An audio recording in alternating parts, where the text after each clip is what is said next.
Musical Instrument Digital Interface. MIDI. Pis non, pas quand tu vas manger l'intérieur de ta boîte à lunch, là. Mais c'est quoi du MIDI? Selon Wikipédia, le Musical Instrument Digital Interface ou MIDI est un protocole de communication et un format de fichier dédié à la musique et utilisé pour la communication entre instruments électroniques, contrôleurs, séquenceurs et logiciels de musique. T'as rien compris, c'est normal. Même moi, je comprends le MIDI, puis en lisant ça, j'ai un petit mal de crâne, juste pour te dire. En gros, le MIDI, c'est comme de l'audio, mais ça envoie pas du son, ça envoie des commandes. Prends ça comme une manette de jeu vidéo. Quand tu pèses sur A, ben le jeu il exécute la commande associée au bouton A. C'est sensiblement la même chose avec le MIDI. Gardez cette explication là durant tout le long de la vidéo, c'est crucial, je vous le dis. Bon, j'ai dit que c'était sensiblement même affaire, mais c'est un petit peu plus complexe. Pour faire du MIDI, il te faut un DAW, Digital Audio Workstation, pour assigner les commandes envoyées par le séquenceur. Dans le fond, le séquenceur, c'est la manette. Je sais pas si t'avais catché, là, mais je me trouvais drôle à dire séquenceur. Pour ma part, ben moi, j'ai Ableton.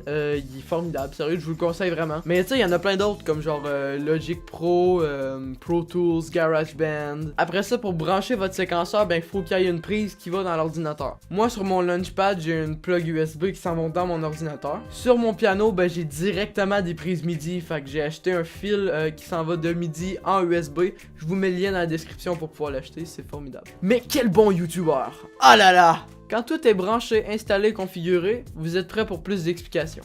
Comme je disais tantôt, le MIDI c'est comme une manette, ça transmet des commandes. Exemple, si j'appuie sur cette touche de mon Launchpad, ben ça va dire au logiciel, hey chose, faut que tu joues la piste qui est assignée sur cette case là. Je peux assigner différentes pistes par case en ayant toujours une piste par case, on n'oublie pas. Il existe des millions de pistes différentes, certaines trouvables sur internet, certaines gratuites, certaines payantes. Vous pouvez même ajouter vos propres pistes là.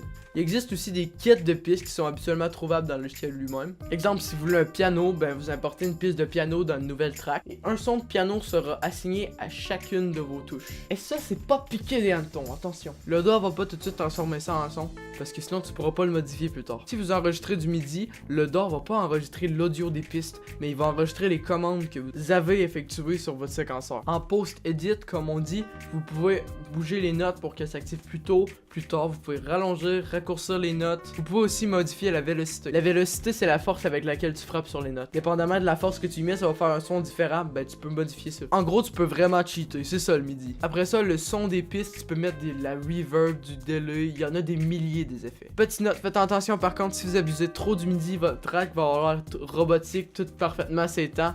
Je vous conseille de mixer audio puis MIDI.